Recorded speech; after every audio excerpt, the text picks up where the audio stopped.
vamos a dar inicio al panel sobre los medios públicos en la 4T, en el contexto de la 4T.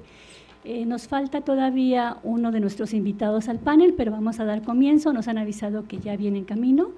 Se han cruzado algunos eventos en la agenda, pero vamos a dar inicio porque vamos ya un poco atrasados. Antes que nada, quiero dar la bienvenida a nombre de la Universidad Autónoma Metropolitana y a nombre de la Asociación Mexicana de Investigadores de la Comunicación a los directores y directoras de los medios públicos de carácter federal que hoy nos acompañan, y voy a leer algunos puntos, algunos datos de su trayectoria para que conozcan, a muchos de ustedes ya los conocen, pero para que todos tengamos un antecedente de la trayectoria y el trabajo que han venido desarrollando. Aleida Calleja es directora general del Instituto Mexicano de la Radio, IMER, ha sido vicepresidenta de la Asociación Mundial de Radios Comunitarias y presidenta de la Asociación Mexicana de Derecho a la Información, AMEDI. Ha sido coordinadora de Advocacy en el Observatorio Latinoamericano de Regulación, Medios y Convergencia. Es maestra en Democracia y Derechos Humanos estudió la maestría y tiene el grado de maestra en Democracia y Derechos Humanos, y estos estudios los hizo en la Facultad Latinoamericana de Ciencias Sociales, Flaxo. Es coautora de varios libros, entre otros, Con permiso, la radio comunitaria en México. Armando Casas es director de Canal 22, fue director de TV UNAM y antes del Centro Universitario de Estudios Cinematográficos CUEC en la UNAM, del cual es egresado. Además, estudió la carrera de Teatro y Ciencias de la Comunicación, también en la Universidad Nacional. Ha sido productor de más de una docena de largometrajes y director de las películas Malacopa, Familia Gang y Un Mundo Raro. También es coautor de una docena de libros, entre ellos la serie Historia de los Afectos. En esta mesa nos acompaña también Luis Eduardo Garzón Lozano, que viene en representación del licenciado José Antonio Álvarez Lima, director del Canal 11, que se disculpó porque no podía venir, se cruzaron algunos asuntos en su agenda. Luis Eduardo Garzón Lozano es desde 2013 coordinador de Canal 11, antes de ello fue asesor de la Cámara de Diputados, director de enlace de la Comisión Nacional de Derechos Humanos y jefe de la oficina de la senadora Rosario Green, entre otras actividades profesionales. Es autor de libros como La Historia y la Piedra, El Antiguo Colegio de San Ildefonso, y coautor de libros como Democracia y Transparencia. En los últimos años se ha involucrado en el diseño, desarrollo, producción y distribución de contenidos audiovisuales, así como en la organización de espacios de discusión de temas vinculados con la materia. Gabriel Sosa Plata es director general de Radioeducación, además es profesor e investigador de tiempo completo, ahora en licencia en el Departamento de Educación y Comunicación de esta Casa de Estudios. Hizo la licenciatura y maestría en Comunicación en la Facultad de Ciencias Políticas y Sociales de la UNAM, fue ombudsman de noticias de MBS, mediador en el Instituto Mexicano de la Radio y luego en Canal 44 y Radio U de la Universidad de Guadalajara. Es autor de libros como Las 1001 Radios y Días de Radio, Historias de la Radio en México, y coautor de numerosos libros colectivos. Además, ha tenido una intensa participación en medios de comunicación. Aunque no nos acompaña todavía, no ha llegado, pero voy a leer algunas de las actividades de la trayectoria. Perfecto.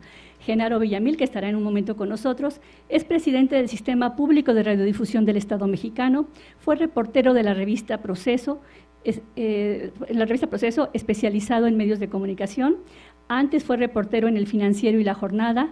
Con Carlos Monsiváis escribió durante más de una década la columna Por mi madre Bohemios. Es autor de numerosos libros sobre temas de comunicación y política en México, entre ellos La televisión que nos gobierna, El sexenio de Televisa y La rebelión de las audiencias. Es egresado de la carrera de Comunicación en la Facultad de Ciencias Políticas y Sociales de la UNAM y ha sido profesor en la Escuela de Periodismo Carlos Septién. Bueno, para dar inicio a este panel me gustaría también retomar que estamos con la celebración de los 40 años de la Fundación de la Asociación Mexicana de Investigadores de la Comunicación, y me parece conveniente preguntarnos qué había hace 40 años y dónde estamos hoy. Hace 40 años nos iniciábamos en la televisión del Estado mexicano, Canal 13, solo teníamos Televisa, la televisión comercial, solo estaba Televisa, y 40 años después, ¿cómo estamos en el tema de los medios públicos? Hoy en día, al menos en 29 entidades federativas de las 32 que conforman este país, tenemos medios públicos, tenemos sistemas de radio y televisión, o al menos una radio o al menos una televisora de carácter público, gestionadas por los gobiernos de los estados. Tenemos también a los medios universitarios, la televisión y la radio de carácter universitario de las universidades públicas, y tenemos también a los medios federales, quienes hoy nos acompañan sus titulares. Hemos formulado algunas preguntas, algunos temas que surgen en la reflexión y en la discusión que hoy en día tenemos, sobre todo en la academia, habría que decirlo, que surgen sobre todo porque nos quedan algunas dudas o tenemos algunas preguntas sobre cuál es el camino hoy que estarían tomando estos medios públicos. ¿Cuáles son los grandes cambios de los que se han hablado? Los hemos escuchado en varias entrevistas, decir que que este es el tiempo del cambio de los medios públicos. Han dicho también que vienen grandes transformaciones y quisiéramos saber, que nos dijeran, vamos a establecer una dinámica un poco más de diálogo y voy a plantear las preguntas para que ellos vayan respondiendo según su interés en estos temas. Nos gustaría mucho saber en qué consiste esta gran transformación de la cual han hablado mucho, con qué estrategias se plantean estos grandes cambios, con qué recursos se pueden hacer estos grandes cambios, con qué políticas públicas se piensan llevar a cabo estos grandes cambios. Y lo planteamos porque en estos primeros meses pues, no hemos visto muy claro, hemos visto recortes muy grandes de presupuesto, hemos visto despidos, no todos los contenidos nos muestran que haya verdaderamente un cambio. ¿Qué es hacia dónde vamos? ¿Cuáles son las estrategias? ¿Cuál es el rumbo que ustedes están vislumbrando o en el cual están trabajando para que tengamos, como ustedes han dicho, verdaderos medios públicos? Y sobre todo, yo diría, ¿con qué autonomía? Lo dejo abierto, me han pedido que no les dé la palabra uno por uno, sino que van a ir respondiendo según ellos vayan interesándose en esto. ¿Alguien quiere? ¿Sí? Voy. ¿Usted quiere, maestra? No, por favor. Me encantará. Bueno, buen día, muchísimas gracias por la invitación, gracias a la UAM, gracias a la MIC y muchas felicidades a la MIC por todo el trabajo que ha desempeñado durante todo este tiempo, durante estos 40 años. Cuando nos invitaron a formar parte de este proyecto de los medios públicos, si hay algo que por lo menos personalmente lo puedo ratificar, me prometieron, fue libertad. Ningún tipo de injerencia en el trabajo que debiera desarrollar la radio pública, o por lo menos lo que tiene que ver con el Instituto Mexicano de la Radio, el IMER. Y yo se los advertí a quienes me invitaron, ustedes me conocen y saben cómo soy, y no está fácil, entonces, de verdad, no quiero ningún tipo de restricción en términos de los contenidos, y a mí se me dijo, por supuesto que va a haber completa libertad, y precisamente porque sabemos cómo eres, te estamos invitando a que formes parte de este proyecto. Sin duda, voy a plantear qué es lo que estamos pensando como esos cambios. Y la verdad que yo llegué al IMER pensando en vamos a generar otro tipo de estructura, de política pública, de iniciativas, pero cuando llegué al Instituto Mexicano de la Radio me encontré un panorama desolador. Un instituto al que no se le metió dinero en por lo menos 6 años, ¿no? Creo que la última inversión más o menos buena, no más o menos buena para el instituto fue 2010-2011, ¿no? Entonces me encontré un instituto al cual ya le habían recortado el presupuesto desde la Cámara de Diputados en poco más del 10%, en rubros tan sustanciales como la energía eléctrica. O sea, ¿qué hacemos sin energía eléctrica en una radio? O en las radios, porque son 18 emisoras en el IMER, con una infraestructura colapsada. Ese estudio A, que es un estudio maravilloso, el estudio histórico del IMER, que es precioso, es el estudio preferido de Alondra de la Parra para hacer sus ensayos con toda su orquesta. Es de verdad, pues es un lugar que prácticamente está colapsado. En cualquier momento esa infraestructura la vamos a tener que cerrar un rato. Y problemas gravísimos de descuidos administrativos y legales realmente muy fuertes, que no se los voy a poder comentar ahora, porque el órgano interno de control tendrá que hacer las investigaciones correspondientes y determinar quiénes son los responsables de tanta displicencia, por decirlo menos, ¿no? Entonces, antes que ocuparnos del gran proyecto que hay que hacer, pues en mi caso, pues era atender las urgencias para que el barco no se hunda, ¿no? Pero aún así, aún con estos graves problemas que tenemos, que esa reducción, he de decir, en el caso del IMER, obligó a prescindir de servicios profesionales, los famosos freelance que conocemos, ¿no? Porque no alcanzaba para todos. Es decir, además hubo un sobregasto y una deuda muy importante. En el caso del IMER, solamente por asuntos legales tenemos una deuda de más de 36 millones de pesos. Y así podemos ir contando muchas cosas, ¿no? Entonces, en lo que hemos tenido que ocupar el tiempo es en ver cómo estas situaciones se solucionan, pero más allá de eso. ¿Cuál es el primer planteamiento que tuvimos en el momento? Tenemos que generar una coordinación de medios públicos que nos permita generar el proyecto de Estado que establezca las líneas de trabajo y la política pública sobre el deber ser de los medios públicos.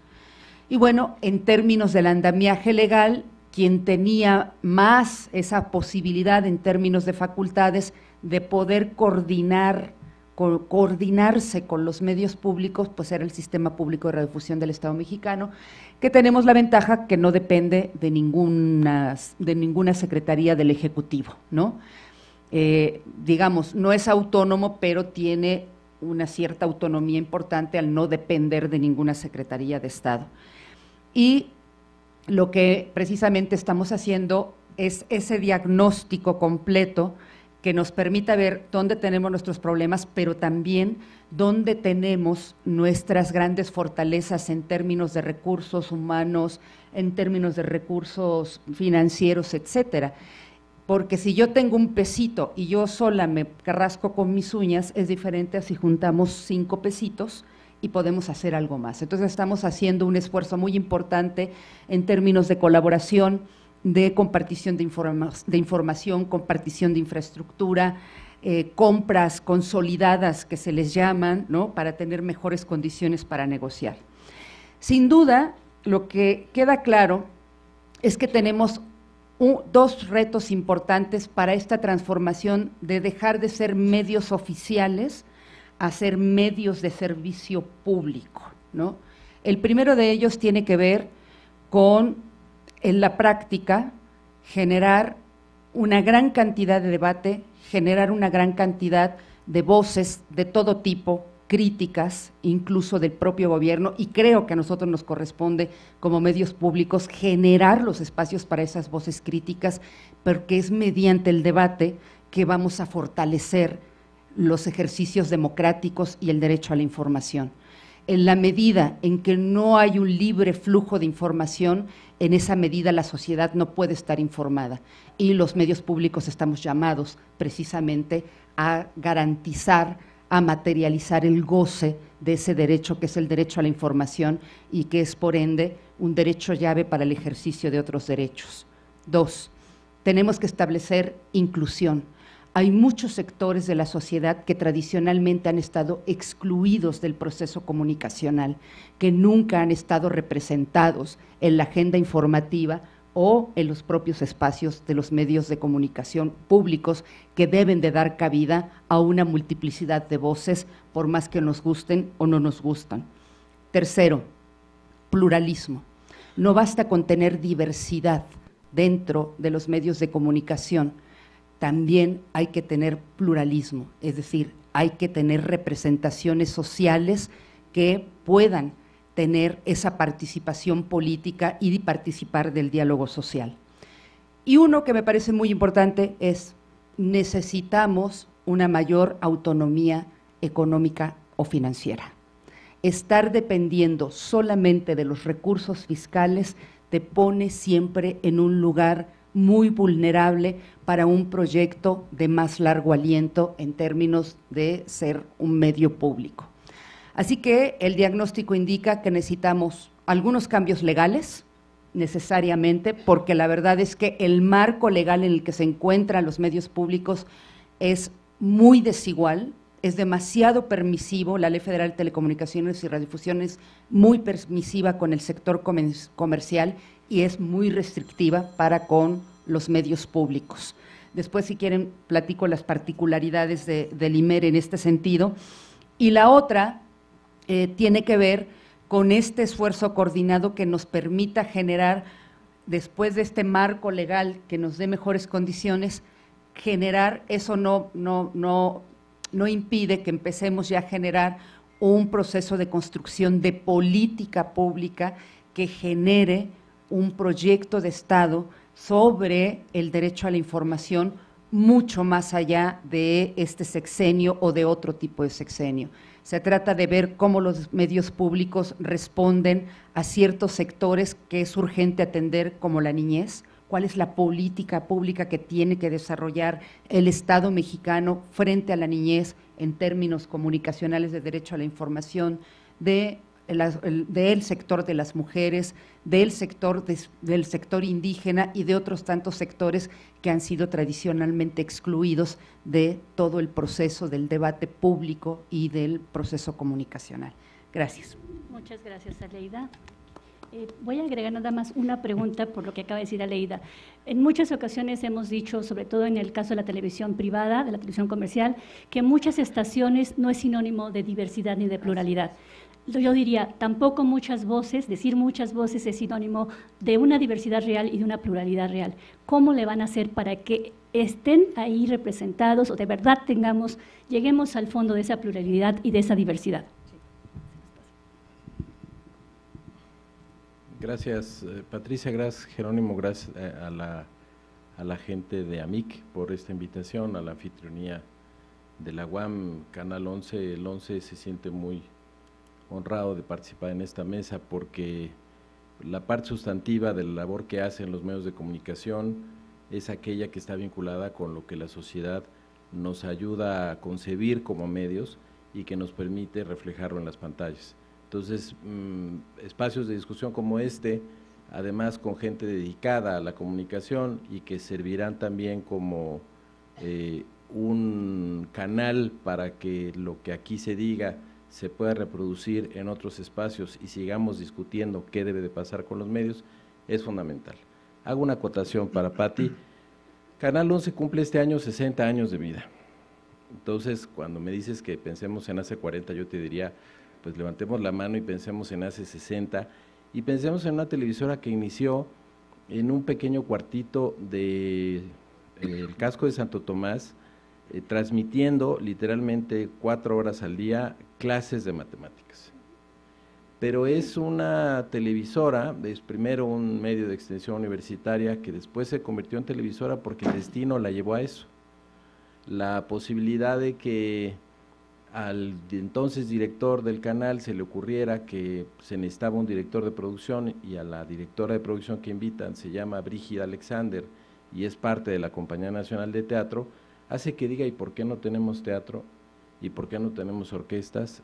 Cuando dicen orquestas, ¿por qué no tenemos un estudio lo suficientemente grande para que las orquestas estén ahí? Y en la historia del desarrollo cultural de este país sucedieron cosas tan difíciles y tan maravillosas como los vetos que se dieron a actores que se escindieron de la ANDA, a los que les prohibieron trabajar en las televisoras públicas y que se fueron a Canal 11, o a músicos que se escindieron del sindicato de músicos que les prohibieron trabajar en la televisión privada y que se fueron a Canal 11. Y así es como poco a poco fue creciendo, pero fue creciendo también porque hubo una visión de lo que se necesitaba hacer. Los cambios que ha venido sufriendo los medios de comunicación, y me preocupa mucho que siempre hagamos el análisis, lo decía hace un rato con el maestro Steinú, los análisis que hacemos de los medios a partir de lo malo que son, de lo difícil que ha sido su vida, de lo complicado que ha sido poder avanzar con ellos porque hasta ahorita no hemos logrado nada, me parece un poco injusto, y me parece un poco injusto porque pues hoy escuché la voz de Beatriz Solís, que tiene muchos años haciendo trabajo para que los medios públicos tengan visibilidad y las audiencias tengan derechos, y también he visto lo que se ha hecho en otras televisoras públicas como Canal 22. Cuando llegó el actual director, José Antonio Álvarez Lima, quien hace muchos años fue director de noticias de Canal 11 y que lo conoce muy bien, fue también subdirector de operaciones de Canal 11 y lo conoce muy bien, fue director de Imevisión antes de que se vendiera y entendía muy bien lo que representa el trabajo de la televisión pública. Él regresó como a su casa y trajo a un equipo de gente que conoce muy bien a los medios públicos y que sabe qué quiere hacer con ellos. Hizo lo que ha pasado con otros directores y directoras, que cada uno pone el énfasis sobre los temas que le preocupan. En esta pregunta de cuál es la estrategia de Canal 11, del 11, en este momento, pues es relativamente fácil explicarla. Lo primero es la cobertura. Nosotros alcanzamos el 72% del país en señal abierta por antenas propias y las que compartimos con el Sistema Público de Radiodifusión, que nos permite ofrecer señal a 80 millones de mexicanos. Pero nos falta el resto.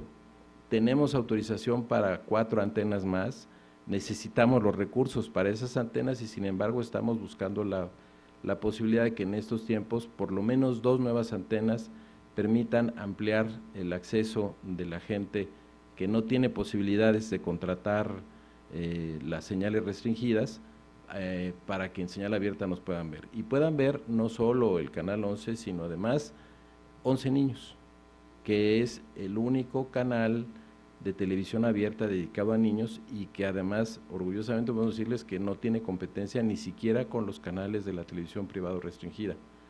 La oferta que 11 Niños tiene es una oferta que debe enorgullecer a los medios públicos y que debe de fortalecerse.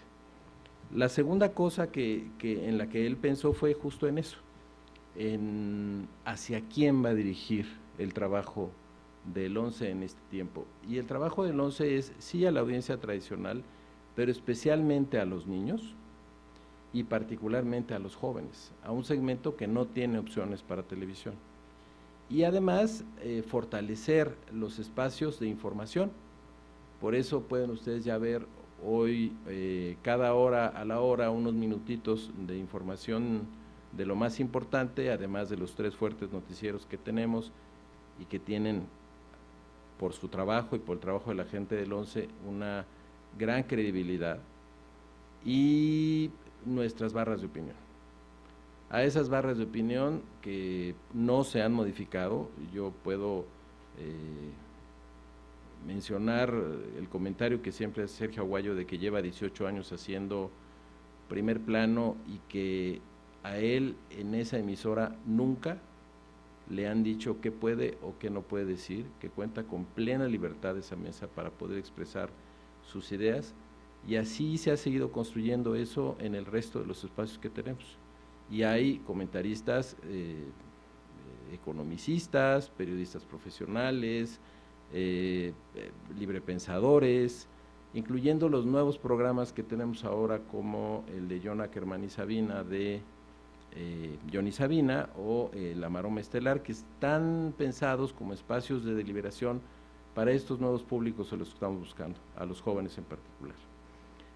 Nos estamos yendo más por producir de manera interna, hace algunos años, hace 20 años, Canal 11 tenía 60% de adquisiciones y 40% de producción interna. Ahora estamos esforzándonos porque el 80% de lo que tengamos en pantalla se haga ahí, y que se haga mucho, porque además con la escasez de recursos que todos padecemos, pues hay ocasiones en que la gente ve con preocupación que haya tantas repeticiones en la televisión pública. Particularmente el 11 lo hace porque pues hay programas que la gente siempre te pregunta, ¿y cuándo lo puedo ver? Y la otra, porque no tenemos recursos para producir algo más que ofrecerle a la gente, y el espacio que tenemos es 24 horas al día, los 365 días del año, y hay que llenarlo. Tenemos además la señal internacional que llega a 3 millones de hogares en Estados Unidos y a la que le tenemos que hacer una producción especial. Estamos pensando en esa producción que cumpla con los objetivos de acercar a las comunidades mexicanas en el exterior al país, y además de eso, bueno, pues esta agenda televisiva que nos permita incidir en lo social, incidir en lo cultural, incidir en lo deportivo y destacar las actividades como televisora universitaria del Instituto Politécnico Nacional.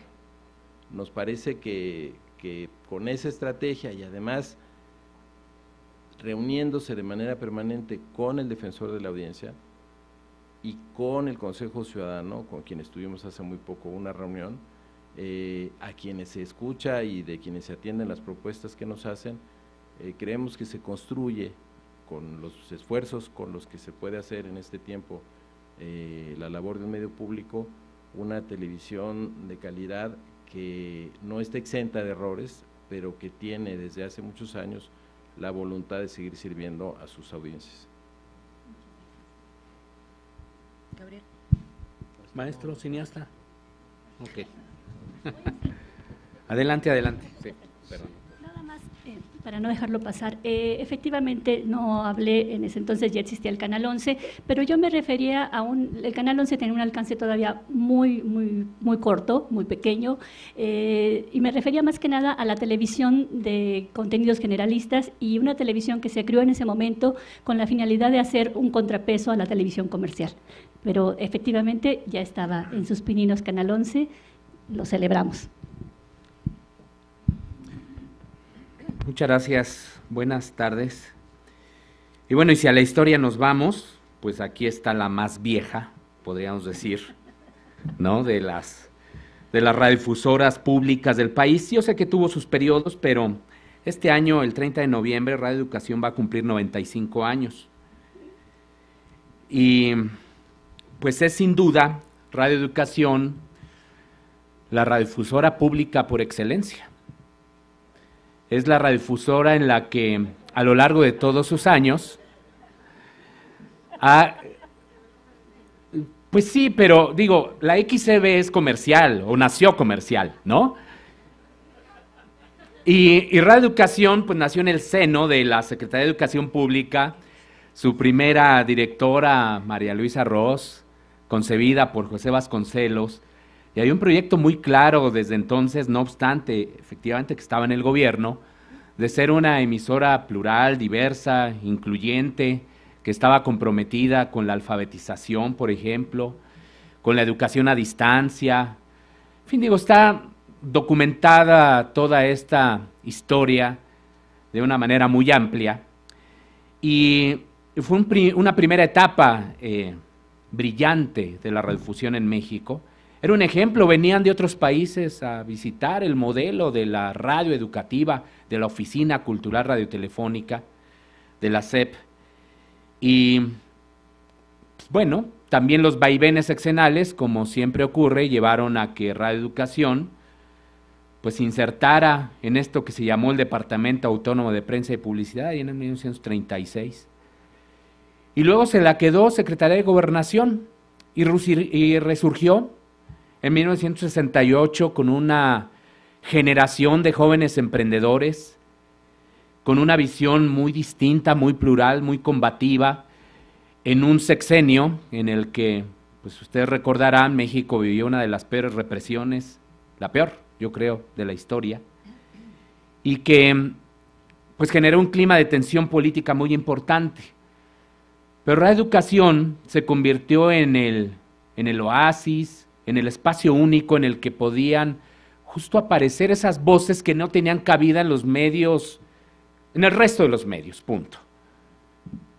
La televisión comercial, la radio comercial, pero Radio Educación sí.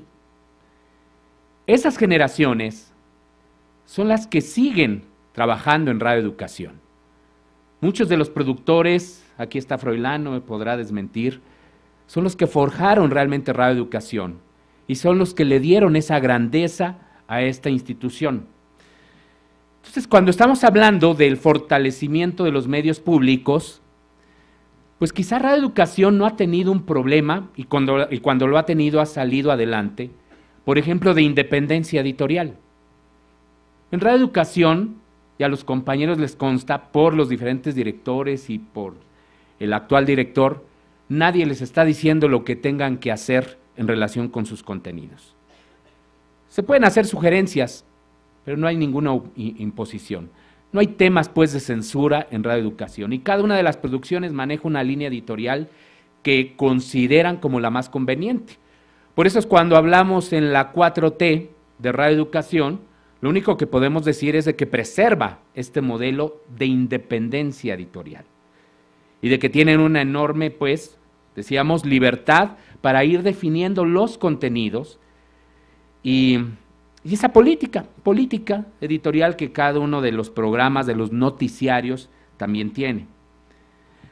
Ahora, pero como toda institución que tiene tantos años, y como toda institución que también fue aumentando en su propia estructura de trabajadores y trabajadoras, pues llega un momento en el que la realidad lo confronta.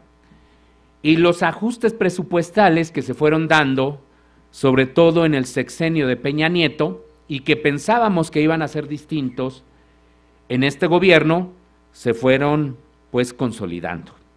Entonces, Radio Educación ha venido operando con recursos cada vez más acotados. Y esto es lo que impide de que, por ejemplo, tengamos más programas, de que podamos hacer controles remotos. A nosotros nos encantaría, por ejemplo, de que estuviéramos haciendo aquí un control remoto afuera de la UAM Xochimilco. Pero eso le cuesta también a la institución. Le cuesta, hay que pagarle a los ingenieros en audio porque salen de su sede, pues, de trabajo y no tenemos dinero. Eso se llaman servicios adicionales compensados, que es una figura que se está utilizando ahí en Radio Educación y que genera un enorme peso, pues, en lo que es el presupuesto de la institución. Pero es necesario, porque también es cierto que los trabajadores, las trabajadoras de Radio Educación ganan desde siempre muy poquito. Tienen salarios muy acotados que no tienen que ver con la enorme responsabilidad de las labores que desarrollan. Entonces, estos servicios eran una manera de ir compensando esta circunstancia, pero cuando se van reduciendo, pues, los presupuestos, pues dicen hay que hacer más con menos. Sí, o sea, la estación puede sobrevivir, evidentemente, pero ahora la realidad también nos confronta. Tenemos un transmisor que está muriendo, el de AM, y para cambiarlo necesitamos 10 millones de pesos, por ejemplo, que no tenemos. Teníamos un presupuesto el año pasado de 85 millones, ahorita tenemos 76 millones, son 9 millones. Y ahorita tenemos una reserva adicional que no podemos utilizar de 4 millones adicionales, que va justo en la partida de honorarios y todo esto, la partida 3,000. Tenemos también un grave problema con 2 concesiones que le otorgaron en la anterior administración a Radio Educación, que eran en Hermosillo y Morelia. No podemos echar a andar esas estaciones porque no tenemos un peso para ello. El transmisor de onda corta, que es el único transmisor de onda corta en México, ya. El de la XCB, el de Radio 1000, todos esos ya se murieron, ya se fueron. Radio México Internacional. Solo queda Radio Educación en onda corta. Ese transmisor también está muriendo, operan con bulbos, imagínense, tienen 30 años estos equipos. Es una obsolescencia tecnológica en ese terreno muy grave. Aún así, el año pasado, también con un esfuerzo, pues, de la propia comunidad, porque esto ha sido un tema de la comunidad de Radio Educación, se logró que saliéramos al aire en la FM, era un sueño anhelado, pero solo transmitimos con 3,000 watts de potencia. La gestión para aumentar a los 9,000 lo podemos hacer, pero también requiere ciertas inversiones que no tenemos. O sea, no tenemos tampoco un peso para ello. Queremos hacer más cosas, queremos llegar a otras entidades. De hecho, ya estamos en Mérida, Yucatán, en algo que se llama Señal Cuculcán, digo en algo en el buen sentido, porque eso es algo que hacemos desde la Ciudad de México. No tenemos todavía ninguna persona pues de radioeducación allá.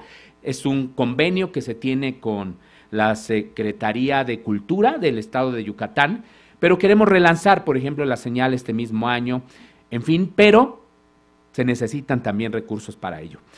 Aún así creo que podemos salir adelante y tener esta dignificación de lo que es radioeducación. Tenemos también todo lo que le dijo Aleida, lo tomamos copy-paste, ¿no? De todos los objetivos del IMER, también aplican a radioeducación.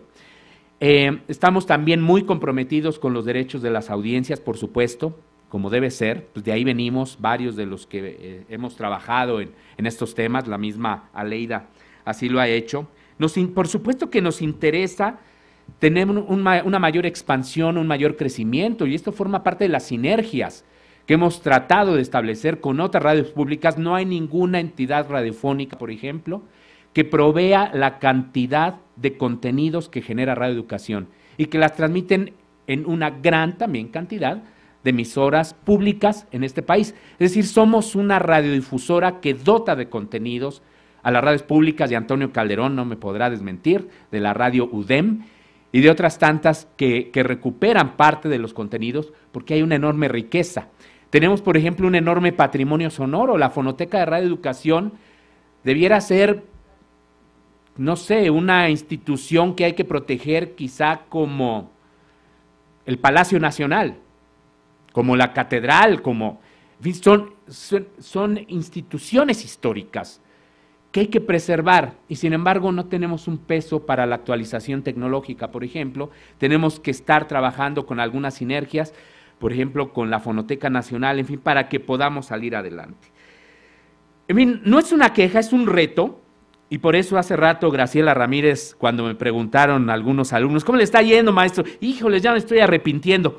No, no es por el arrepentimiento de estar en una institución tan grande como Radioeducación, sino justo por los retos administrativos que esto genera y la capacidad de gestión que necesitamos para que también vean a las radios, a las televisoras públicas como parte de la transformación, como parte de la 4T. O sea, está bien, hay que verlo como un proyecto integral, fundamental, y de que no son los medios públicos una carga, sino que son una necesidad para el cambio social, cultural, democrático, de los derechos de la ciudadanía, de las audiencias. Somos partes del cambio estructural que se requiere en México. Hace un rato una de las compañeras aquí, estudiantes, me preguntaba, bueno, ¿y qué deben hacer los medios públicos, los investigadores, en fin, para sumarse? Es que justo nosotros somos parte, por ejemplo, tenemos un grave problema de feminicidios en México. ¿De qué manera los medios públicos pueden contribuir a evitarlos? Tenemos un grave problema de pobreza. ¿De qué manera los medios públicos tienen esa función? Tenemos un grave problema, por ejemplo, de empleo para los jóvenes y las jóvenes. ¿De qué manera los medios públicos? Eso me recuerda el grandioso libro del doctor Javier Esteinú, de la Primavera del Espíritu Nacional, que siempre le digo al doctor Esteinú que ese libro es como un referente fundamental, no solo de los medios públicos, sino de los medios de comunicación y de qué manera insertarse en el desarrollo nacional.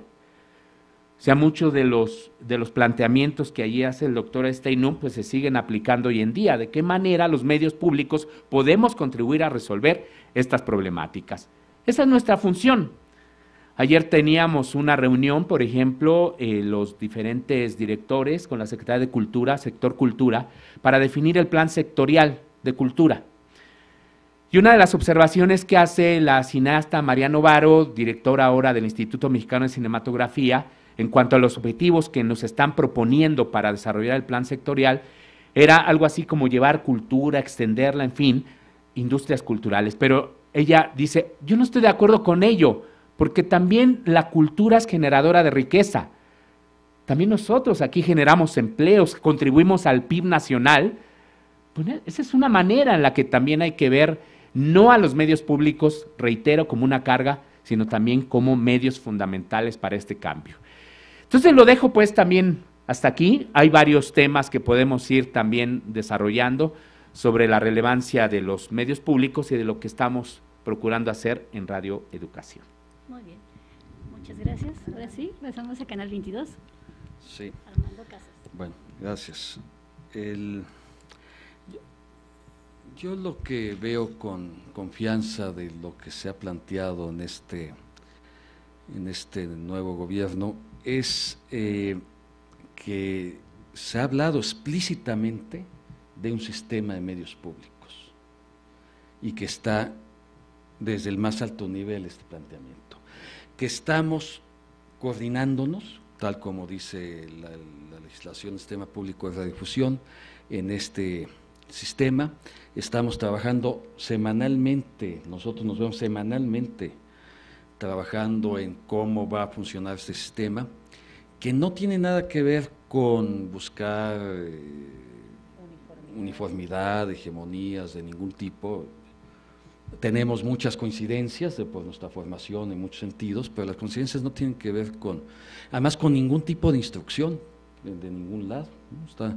Ha sido curioso que sin ponernos de acuerdo los directores de los medios públicos previamente a estas reuniones, todos empezamos a hacer programas de debate además con una visión incluyente y una visión plural y una visión crítica, que yo creo que son los valores que deben tener los medios públicos. Esto, bueno, pues, ¿cómo estamos trabajando? ¿Cuál es la idea de esta coordinación? Pues, me gustaría que lo hablara Genaro Villamil ahora que llegara, pero efectivamente se habló, por supuesto, de que la idea era buscar hacer una especie de BBC o de televisión española, pero todos los que conocemos cómo funciona sabemos que estamos años luz de un modelo como ese por muchas razones. Sin embargo, de lo que sí es fundamental es que por primera vez estamos coordinándonos, estamos trabajando bajo políticas concretas. Yo que tuve la oportunidad de trabajar en un medio universitario, una de las cosas que me da mucho gusto estar aquí en la UAM, soy profesor de tiempo completo de la UNAM y siempre los espacios académicos de universidades me hacen sentir cómodo. Desde UNAM yo tuve muy buena relación con mis colegas del 11, del 22, del Sistema Público de Radiodifusión, y trabajamos conjuntamente en muchas cosas, pero en este momento, aquello era un acto de buena voluntad, de que nos llevábamos bien entre nosotros, eso también fue una buena coincidencia. Luis es testigo de esos momentos, donde hicimos muchas cosas juntos, donde el propio el canal universitario TV UNAM fue incluido a este tipo de reuniones, en donde, bueno, sin embargo, ahora lo que a mí me parece que es un punto de inflexión, es que se esté trabajando ya de manera formal en este sistema de medios públicos, respetando la especificidad de cada medio. Medios que, por supuesto, son complicados en su propia estructura jurídica. Eso lo ha hecho muy complicado, porque, lo acaba de decir el maestro Sosa Plata, Radio Educación y Canal 22 están sectorizados en la Secretaría de Cultura. El IMER está sectorizado en educación pública, algo muy curioso, algo que no es muy funcional, porque además no siempre ha estado así, ¿no? El SPR es un organismo descentralizado. El Canal 11 es, de hecho, el más complejo, el más grande medio público, es el más complejo jurídicamente, porque es un órgano de apoyo del Instituto Politécnico Nacional, que a su vez depende de la Secretaría de Educación Pública. Entonces eso ha sido complicado, y sin embargo no nos ha impedido trabajar para nada, estamos trabajando conjuntamente, efectivamente ya lo dijo Aleida Calleja, en términos de infraestructura, de compartir la infraestructura, en términos de propósitos, de objetivos, y creo que eso nos permitirá potenciar a los medios públicos.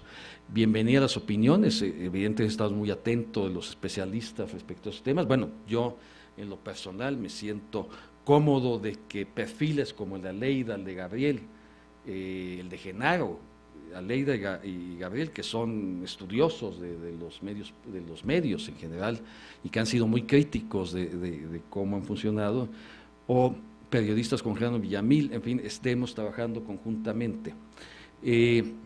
Referendo a lo que dijo Aleida, yo, claro, ya invoqué a Genaro Villamil y ya llegó. Referendo lo que dice la ley misma, la absoluta independencia editorial en el caso del Canal 22. Absoluta. Yo no he tenido ni media sugerencia de haga esto o no haga aquello. Inclusive hago unos comentarios muy sencillos. La conferencia matutina del presidente, por ejemplo, no los pasa al Canal 22. No me dijeron pásela o no pase. Nada, es una decisión editorial nuestra. Yo, en lo personal, considero que debe haber esa oferta de que quien quiera ver la conferencia del presidente en la mañana debe tener algún lugar donde verla. Eso ya lo está haciendo el 11, el 14, a su manera. Me parece muy bien tener la opción, y me parece en lo personal que no tiene sentido que el 22 lo esté haciendo si ya lo hace el 11 y el 14, por ejemplo. Jamás me dijeron, háganlo, y así, con todo. Abrimos una de las cosas que nos pareció importante ya en el Canal 22, como parte de mostrar esta visión crítica, esta inclusión y esta pluralidad, es abrimos una barra de debate. A mí me parecía muy curioso. Yo el Canal 22 es un canal que me parece una joya, es una belleza en su propio concepto. A mí desde que nació me entusiasmó, es un lujo. Pocos países tienen un canal cultural. Nació en un contexto muy difícil cuando desapareció Imevisión, y truncó un poco la trayectoria de los medios públicos, que venía haciendo un trabajo interesante en ese momento. Pero bueno, el Canal 22 fue un oasis para todos los que lo recordamos en ese momento, porque bueno, sí, empezó con su producción propia interesante, y sin embargo también a mí me pareció notable que por primera vez algunos podíamos ver la producción europea, norteamericana, de gran calidad, que en ese momento solo los que tenemos esta edad en adelante nos recordamos, pues no existía el internet y no teníamos acceso fácilmente a ella, inclusive ni viajando. Entonces, el 22 me ha parecido siempre un canal muy noble, es un canal de nicho, es un canal que tiene una audiencia muy fiel. Sin embargo, yo observaba que me llamaba la atención la falta del debate en el canal. Y este debate no tiene que ser siempre forzosamente de tipo solo de temas políticos exclusivamente, empezando a tener que ser el debate cultural. Entonces yo veía que lo que se debatía culturalmente en el país pues está más bien en otros medios y no estaba en el Canal 22, ¿no? Uno puede leer gran debate cultural, no sé, por ejemplo en el Universal, ¿no? Ahí de todo tipo, ¿no? Pero y en otros espacios. Y de repente había noticias que iban más allá de la comunidad cultural, el ámbito cultural, que traspasaban esa agenda y que la teníamos en todos lados y no las veía yo en el Canal 22. Estamos promoviendo que efectivamente estén en el 22. Y de esta manera, de una manera absolutamente plural. O sea, estas semanas nosotros ya teníamos preparado lo que íbamos a hacer en el debate de lunes a viernes con los conductores, y nos pareció que el tema, la agenda política tenía que atender el problema que tenemos con Estados Unidos, y armamos de inmediato nuevos debates con voces que van que pudimos conseguir, pero que van de Hans Dietrich a Jorge Castañeda o a Jalife, ¿no? Y estuvieron todos en cada momento, en cada segmento, hablando desde su posición de lo que opinaban de esto.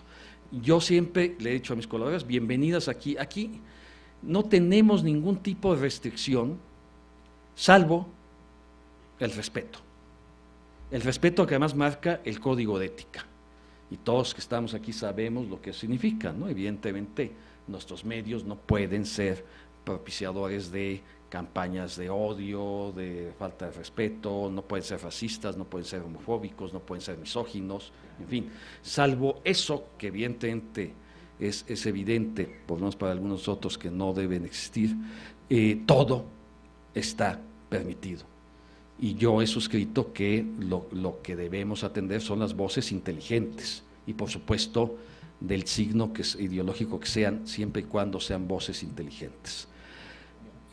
Por el momento es lo que yo digo en este momento para que Genaro Villamil pueda. Muy bien. Antes de que pasemos, que bueno, que damos la bienvenida a Genaro Villamil, presidente Gracias. del Sistema Público de Radiodifusión del Estado Mexicano.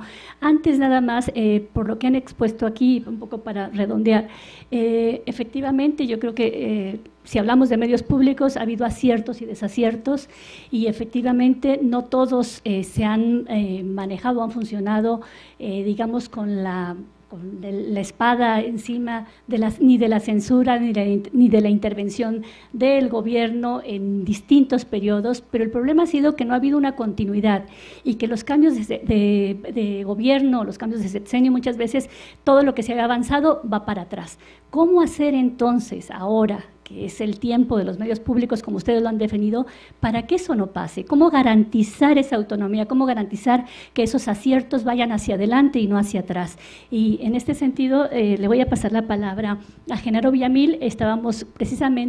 Empezamos con los temas de cuáles son los cambios, los grandes cambios que ahora se vienen o se tienen planteados en este gobierno y cuáles serían las estrategias, las políticas, los dineros con los cuales poder hacer estos grandes cambios y cuáles son esos grandes cambios. Muy bien. Muchas gracias, Patricia. Muchas gracias a todos los integrantes de la MIC que están aquí presentes. Ahí en penumbras veo a varios colegas, amigas, amigos. Les agradezco muchísimo. Disculpen la tardanza. El tema fundamental que nos ocupa y que ya han expuesto Gabriel, Aleida, Luis y Armando, es yo creo que el primer cambio fundamental, sinceramente, es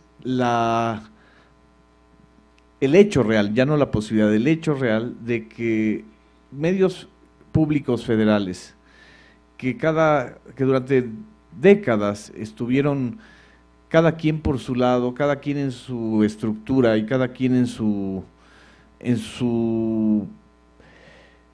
planteamiento de contenidos y de estrategias de crecimiento, por primera vez estamos coordinándonos.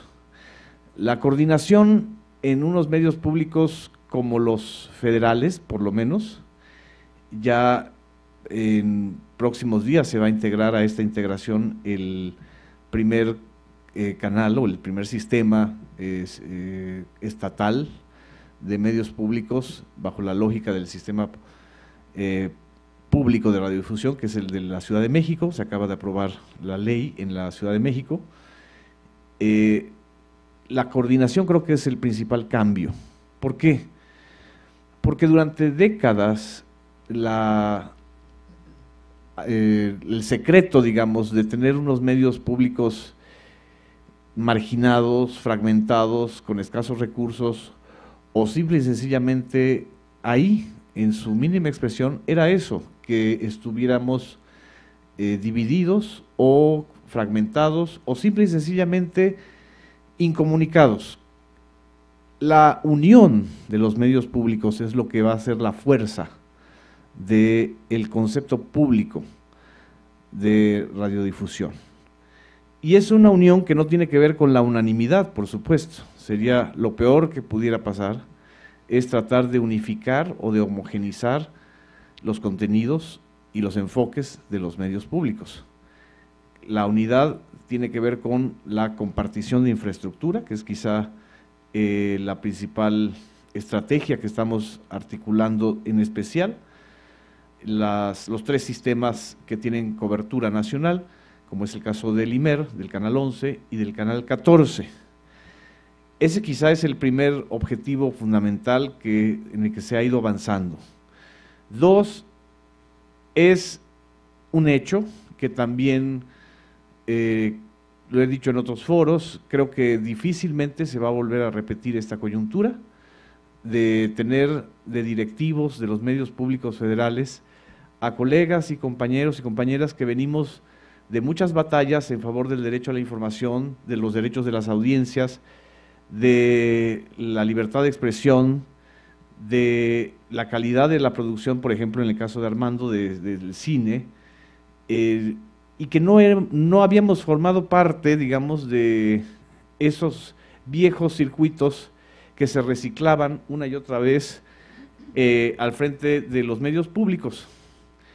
No quiere decir que esos circuitos hubieran estado mal, sino que simple y sencillamente ya había una zona de confort, en ese espacio en donde mientras menos ruido hicieran los medios públicos, pues mejor, para el gobierno y para los medios privados.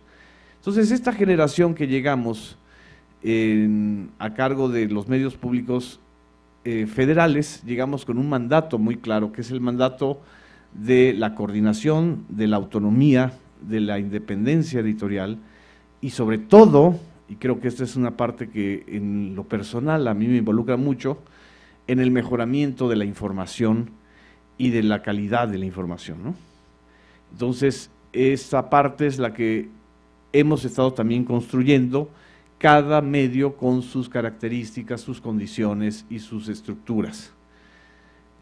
El tercer eje que es fundamental y que ha estado y que se está avanzando es en el rediseño institucional de los medios públicos federales. ¿Qué quiere decir esto? Hay muchas cosas que se pueden hacer de manera práctica, con la coordinación en los hechos. Hay otros que van a necesitar cambios jurídicos y hay otras que están y pueden surgir cambios reglamentarios. Quizá, y este sea el momento importante para comentarlo y comunicarlo, el principal cambio estructural y administrativo, sobre todo dadas las circunstancias de falta de recursos, de crisis de infraestructura que tiene el IMER, es la incorporación del IMER a el Sistema Público de Radiodifusión, lo cual implicará un traslado. Actualmente el IMER es un organismo dependiente de la SEP, un descentralizado, y la idea es que esté dentro del paraguas del Sistema Público de Radiodifusión, conservando su autonomía de gestión, su autonomía editorial. No es una absorción, es una readscripción para darle un sentido más claro a el sistema público de radiodifusión o de radio, por ejemplo, más grande de América Latina. Este es un primer cambio que lo vamos a concretar en los próximos días. De hecho, ya está el decreto, va a ser un decreto presidencial que ya está prácticamente revisado por todas las instancias jurídicas, con el aval de la SEP, por supuesto, con el acuerdo de la SEP y, por supuesto, con el acuerdo de Presidencia de la República. Y como este cambio, creo que deben venir otros que pueden ser de naturaleza administrativa y otros que tendrían que ser de naturaleza jurídica de mayor profundidad. En días pasados, justamente, Aleida, un servidor, estuvimos y la presidenta de la Red México, Tere Velázquez, estuvimos en la Cámara de Diputados en un foro para discutir sobre el Plan Nacional de Desarrollo, la propuesta que nosotros presentamos de incluir el apartado de medios públicos en el Plan Nacional de Desarrollo, también incluye, desde nuestro punto de vista, la necesidad de hacer una ley de medios públicos federales.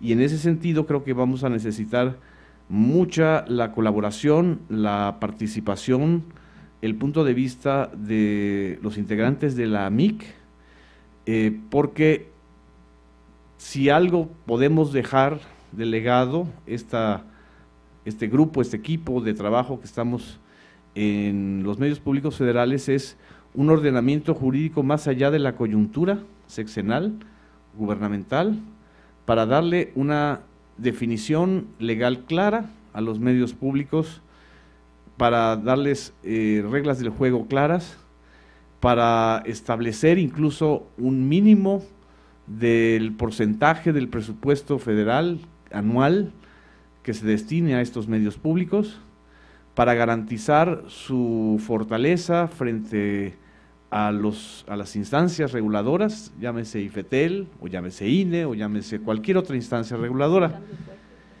Esta ley esperemos que pueda estarse discutiendo en el Congreso en el próximo periodo ordinario de sesiones que inicia en septiembre. Es un trabajo que también se está elaborando y el objetivo no es solamente pues tener el fetiche de una ley, el objetivo es que no vuelva a ocurrir lo que ha ocurrido, lo que ocurrió, que nos llevó a recibir medios públicos federales auténticamente devastados. De milagro, de veras, hay cosas que funcionan en algunos casos. Aleida puede contar muchas anécdotas, nosotros también, Canal 11 también, Radio Educación igual, y ya no digo Canal 22. Pero una línea de abandono y de desestructuración de los medios públicos federales durante los últimos 10 años, si queremos, pero particularmente durante los últimos 6 años, en el periodo del gobierno de Enrique Peña Nieto, fue una cosa escandalosa. Lo más triste es que este periodo coincidió con la promulgación de una ley del Sistema Público de Radiodifusión.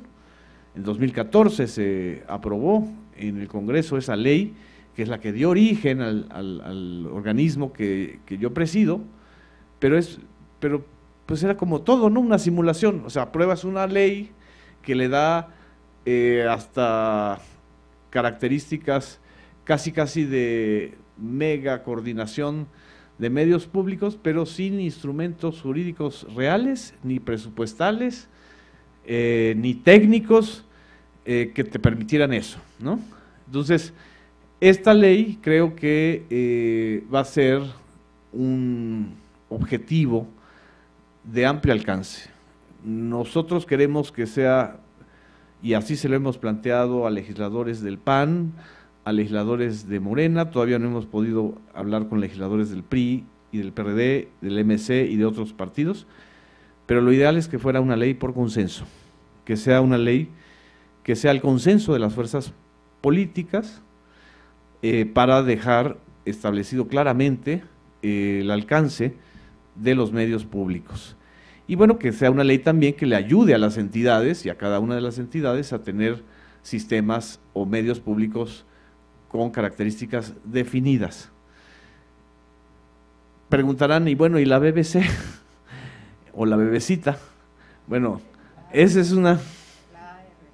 O la ARD, dependiendo del talante germano de Aleida o de algunos… Los modelos internacionales existen y hay experiencias que son muy buenas y que son históricamente importantes, como el de la BBC, que quizá es el más conocido a nivel occidental.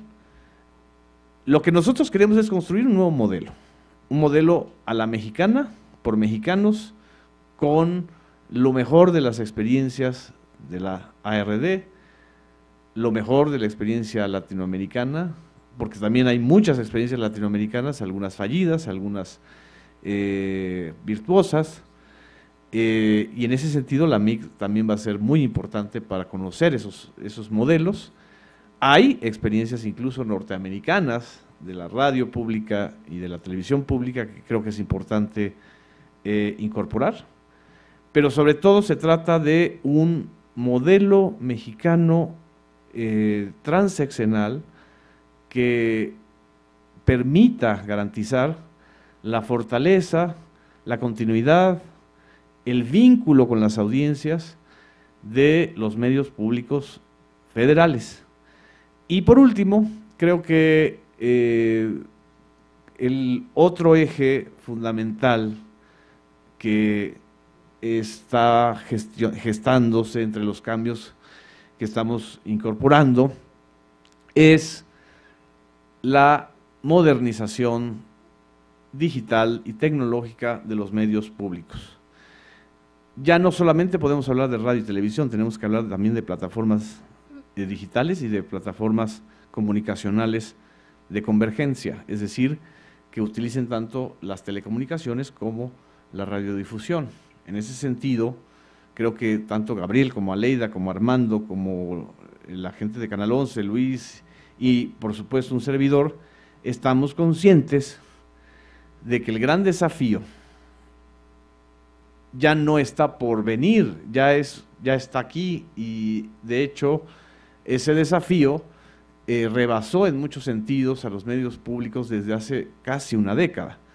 El retraso en la digitalización de sus contenidos y de sus plataformas y de sus métodos de comunicación y de programación. Entonces, ese también es un eje muy importante que está prácticamente presente en todos los ejes discursivos y de contenidos y de modernización que estamos realizando. En fin, creo que esos son los ejes principales de nuestra carreta y pues si quieren subirse a ella, pues bienvenidos. Muchas gracias. Gracias, Genaro. Sí.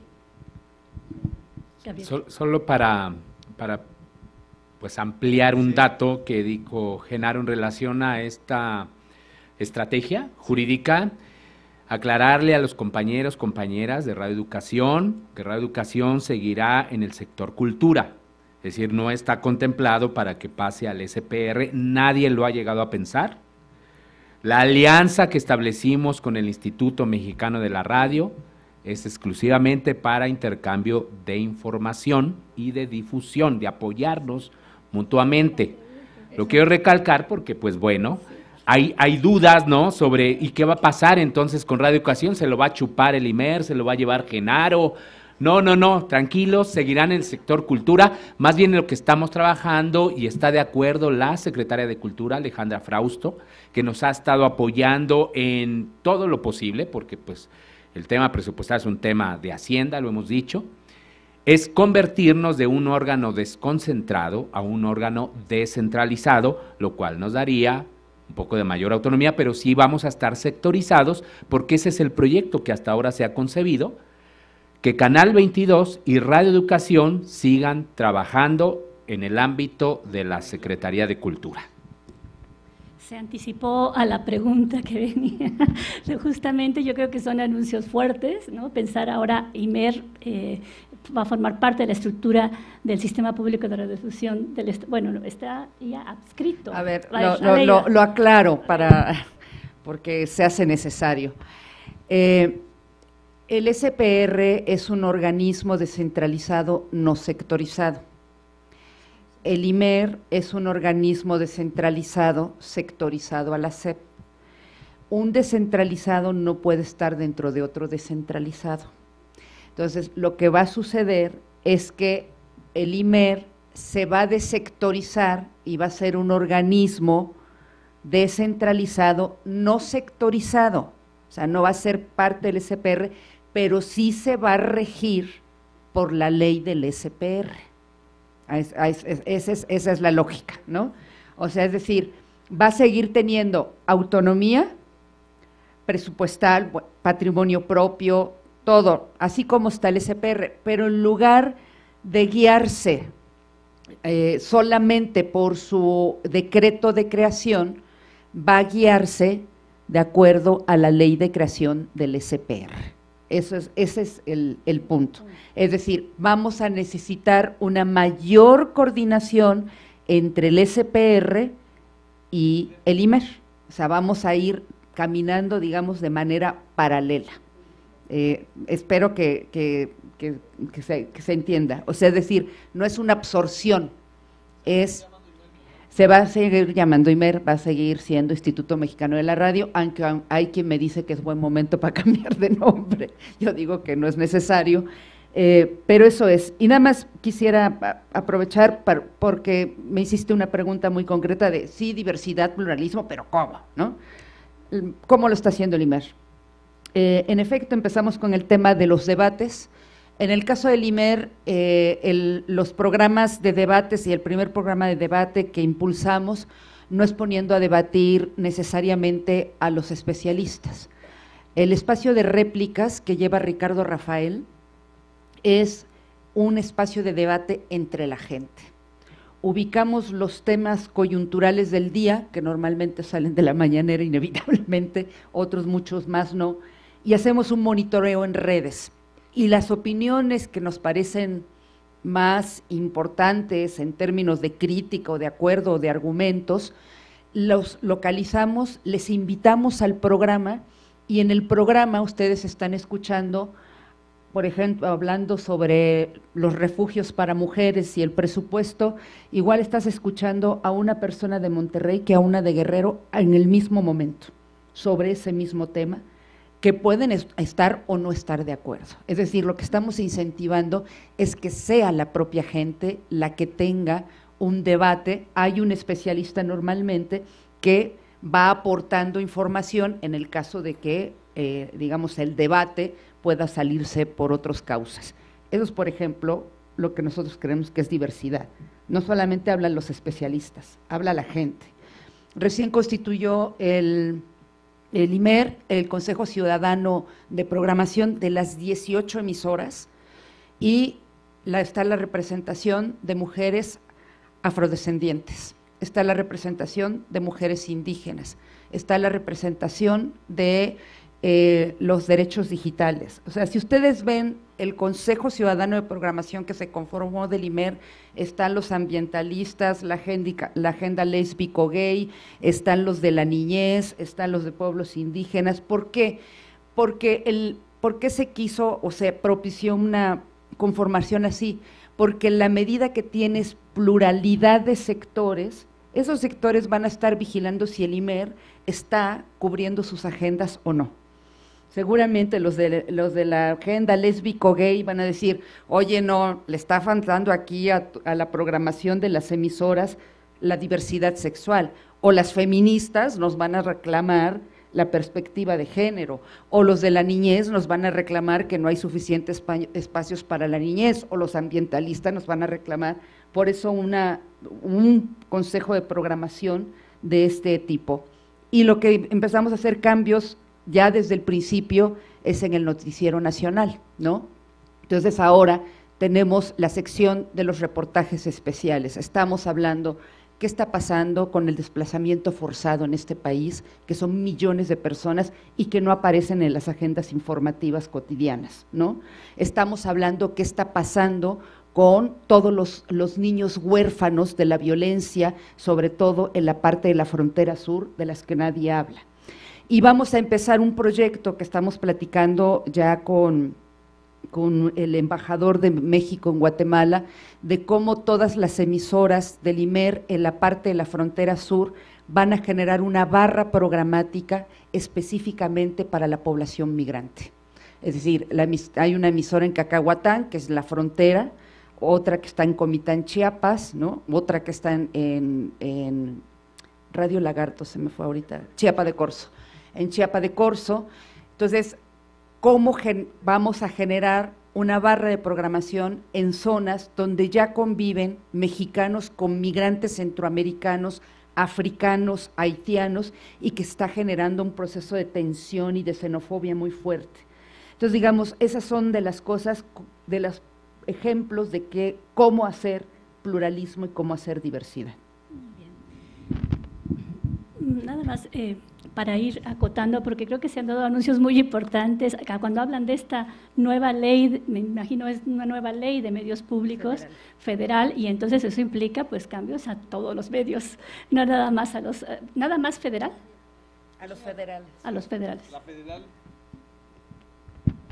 Ojo, la idea es que sea una ley general de medios públicos. ¿Qué quiere decir esto? Que sea un marco jurídico para los medios públicos federales y estatales. Evidentemente, si no hay condiciones políticas, eso depende también, es decir, el primer objetivo es que sea consensuada o consensada, y que tenga el máximo nivel de consenso. Si puede ser una ley general de medios públicos, bien. Si solo da para una ley federal de medios públicos, también será excelente. Eso dependerá de esta construcción de consensos. Y, insisto, también no tiene que ver con la unidad o unificación o homogeneización, sino con el marco jurídico necesario para garantizar autonomía, viabilidad presupuestal, compartición de infraestructura, y la identidad de cada medio se va a respetar plenamente. Es decir, esto me lo preguntan mucho, que cómo controlo yo los medios. La coordinación no es control.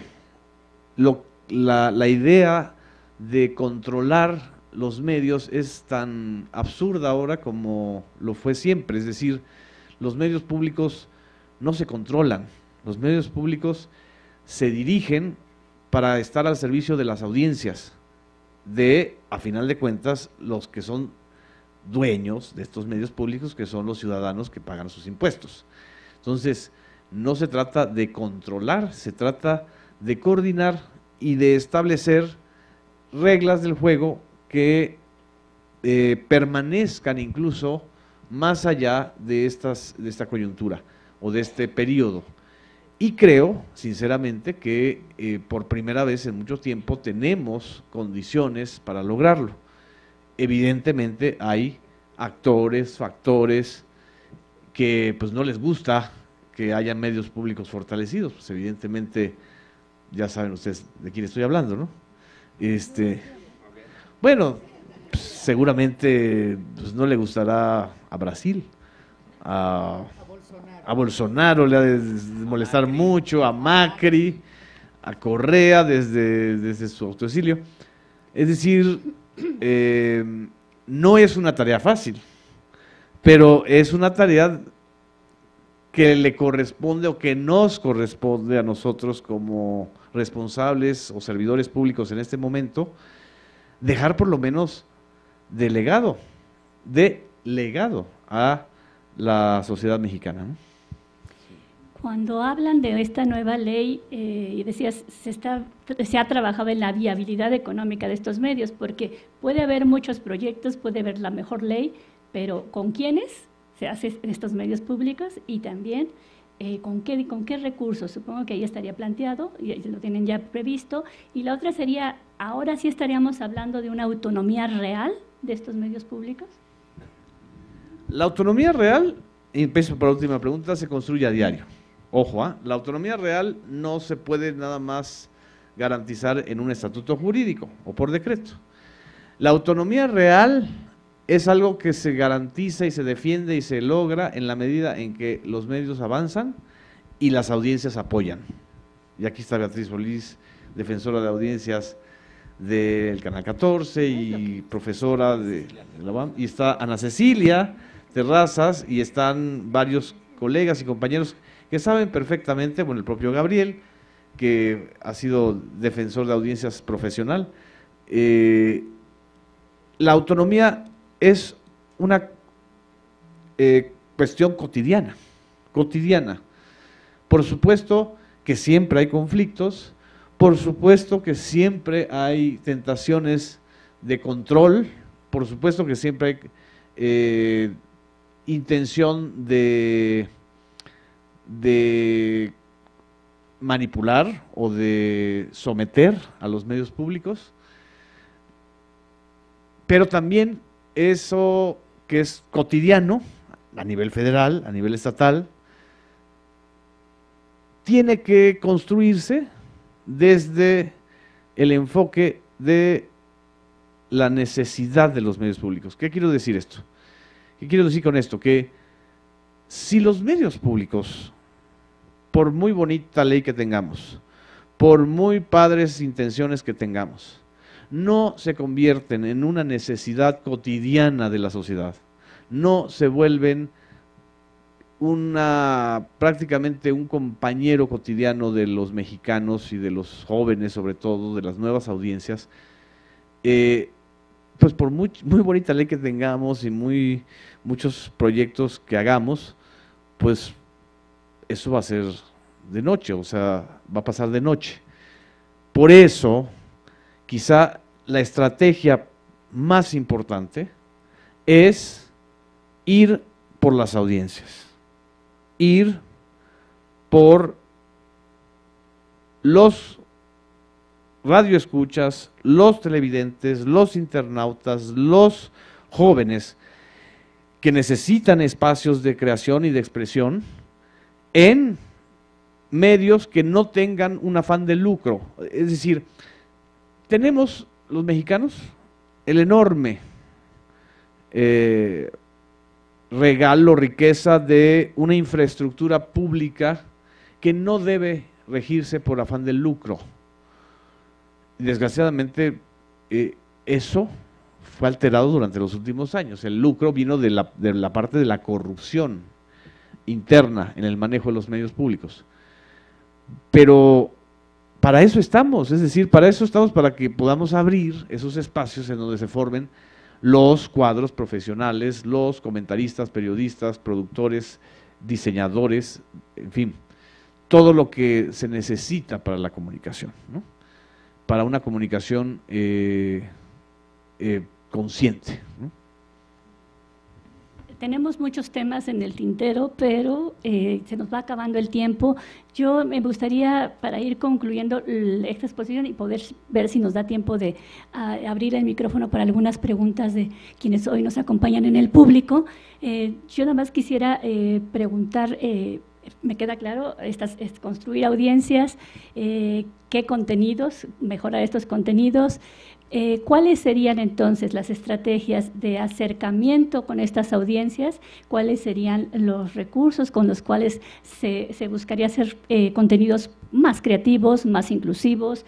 Estos cambios tecnológicos que hoy obligan a que los contenidos de los medios estén en las multiplataformas, sí, pero la pregunta sería, ¿con los mismos contenidos que hoy tenemos? Creo que ahí la competencia también es muy fuerte, y cuando pensamos en creatividad, en innovación, en experimentación, pues pensamos también que se requieren recursos y se requiere de verdad una política que apoye y que sostenga tanto económica como políticamente esta creatividad. ¿Cómo lo están pensando? Les pasaría el micrófono ahora del lado izquierdo y lo regresamos para acá, para ir cerrando. La verdad es que en el ámbito de la construcción de las audiencias, a partir de la larga experiencia de la emisora, del 11, lo que hemos intentado es destacar cuáles son aquellos contenidos que han logrado cautivar a nuestras audiencias para depurarlos, mejorarlos, y otros más donde hemos visto que no hemos llegado al público, por ejemplo los jóvenes. Lo hemos hecho a lo largo de este tiempo tratando de, con escasez de recursos, como se ha venido planteando, sin embargo, ir actualizando nuestros formatos, no solamente las producciones, sino también el formato que hacemos. El 11 hoy es más que un canal, una plataforma audiovisual que sabe que lo que pone en pantalla lo va a subir a las redes sociales, lo va a compartir en las plataformas digitales, y por eso, por ejemplo, los contenidos de niños que ven en pantalla duran 15 minutos. Sabemos que ese público no resiste más de 10 o 15 minutos para poder ver, y se hacen atractivos a ese tipo de público. Cuando se trata de música, o se trata de cine, o se trata respondemos a esas necesidades, y lo hacemos tratando de pensar desde ya, en esta concepción de las multiplataformas, así como lo está haciendo el IMER. Nosotros tenemos programas de largo alcance, como doña Cristina Pacheco, que conversando con doña Cristina había las llamadas abiertas al público que siguen habiendo hoy, y que ahora recibe además mensajes por redes sociales y se leen en público. Diálogos en Confianza lo hizo mucho tiempo con teléfono abierto, ahora lo hace con redes sociales, y nuestros nuevos programas no están concebidos si no es a partir de la interacción con nuestro público. Y lo siguiente, particularmente en el caso de los jóvenes, es irnos a la parte del consumidor que es productor, del prosumidor, como le llaman, donde lo que le estamos pidiendo a las nuevas generaciones es que empiecen a producir contenidos que sean susceptibles de ser presumidos en pantalla, de ser compartidos en redes sociales, de tener otros espacios y que tengan pues los criterios de calidad y de autorregulación con lo que nosotros medimos lo que está en pantalla.